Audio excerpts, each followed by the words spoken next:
Mr. Stitchy is one of the most mysterious characters in Piggy's lore. We've known about him since 2020, yet who or what he is still remains ambiguous.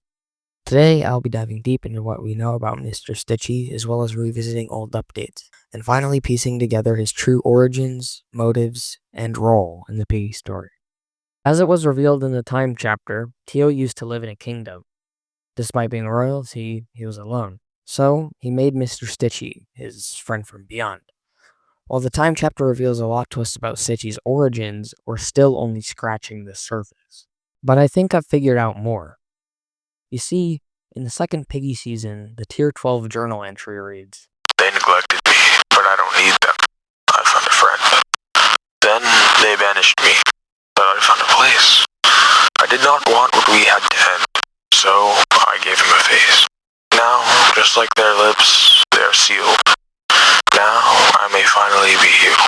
The world will be ours." It had previously been thought that this journal entry was written by Tio, but the Time chapter tells us that Stitchy, quote-unquote, gave him a face, which makes this note all the more confusing.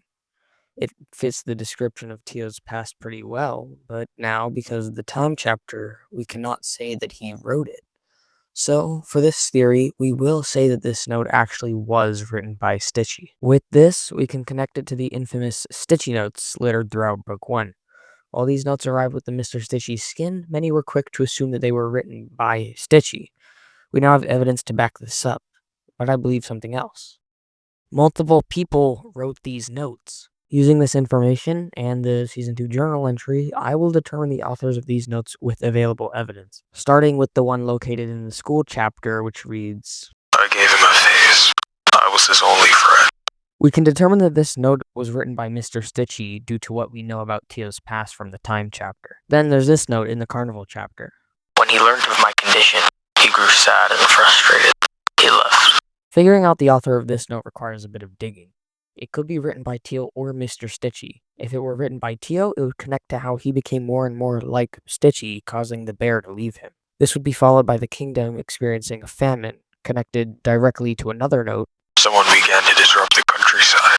The descriptions of witnesses matched his look. I never saw him again." It would make sense for Stitchy to do this due to Tio's changing when he became more and more like Stitchy, or it could be due to something else. His banishment from the kingdom. If the Season 2 journal entry truly was written by Stitchy, it would hint at him having been banished from the kingdom. On top of this, it reveals that he never really wanted to be friends with Tio. He didn't want what they had to end. Which makes me wonder, what did Stitchy really want? He obviously showed Tio his gratitude when he was summoned. He, quote-unquote, gave him a face, as well as the gift of companionship. But could this have all been done for a much more nefarious reason? And what would that reason be? A drawing in the Time chapter suggests that Tio may have been killed by Stitchy, leading me to believe that it was all a facade, a way to gain the trust of a human so Mr. Stitchy could finally be set free from the dimension Tio was trapped in after death. So, yeah, that's my theory on Mr. Stitchy. Let me know what you think in the comments below. And, as always, stay safe and have a nice day.